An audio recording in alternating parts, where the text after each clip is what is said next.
بسم اللہ الرحمن الرحیم۔ اس لیے دعا کرنا کبھی مت چھوڑنا، خاص طور پہ تب جب دعا کرنے کی کوئی وجہ نظر نہ آئے۔ اس کو آواز دینا اور یہ بتانا کہ تم اب بھی مایوس نہیں ہو، کہ تمہیں اب بھی اس کے معجزوں کا انتظار ہے، کہ تم نے اب بھی نصیب سے ہار نہیں مانی۔ جو اللہ سے رابطہ نہیں توڑتے، اللہ بھی پھر ان سے وابستہ رابطوں کو ٹوٹنے نہیں دیتا۔ وہ جانتا ہے کہ تم پر کیا کیفیت گزر رہی ہے۔ وہ جلد ہی ایسی مدد بھیجے گا کہ تم مطمئن ہو جاؤ گے۔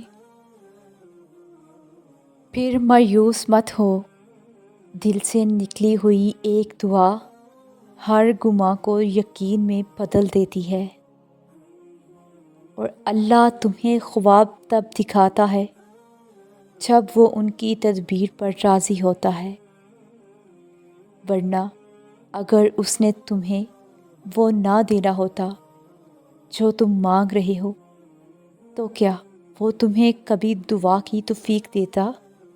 جن راستوں پر تمہیں اللہ لے کر جاتا ہے، ان راستوں پر تم اکیلے نہیں چلتے، بلکہ وہ تمہارے ساتھ چلتا ہے۔ جب وہ غم کے حالات پیدا کرتا ہے، وہ تمہیں ان حالات سے لڑنے کی ہمت بھی دیتا ہے۔ وہ نہ تمہیں خوشی میں تنہا چھوڑتا ہے اور نہ ہی غم میں۔ کبھی کبھی ہوتا ہے نا، ناممکن ترین ذرائعوں سے راستے نکل آتے ہیں، وہ اللہ کے معجزے ہوتے ہیں۔ تمہاری سوچ تمہارا مقدر ہے، تم جیسا سوچو گے اللہ کو بالکل ویسا ہی پاؤ گے۔ جیسے درد آنکھ میں ہوتا ہے، منظر میں نہیں، بالکل ویسے ہی جس سکون کو تم دوسروں میں تلاش کرتے ہو، وہ صرف تم میں ہے۔ اور دیکھنا، ایک دن تم شکر کے سجدے میں ہوگے اور آنسوؤں سے تمہارا چہرہ اور جائے نماز بھیگ چکی ہوگی۔ تمہیں سمجھ نہیں آئے گا کس طرح اس رب کا شکر ادا کروں۔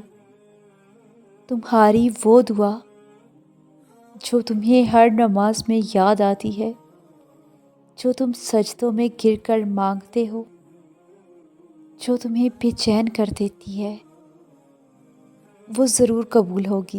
وہ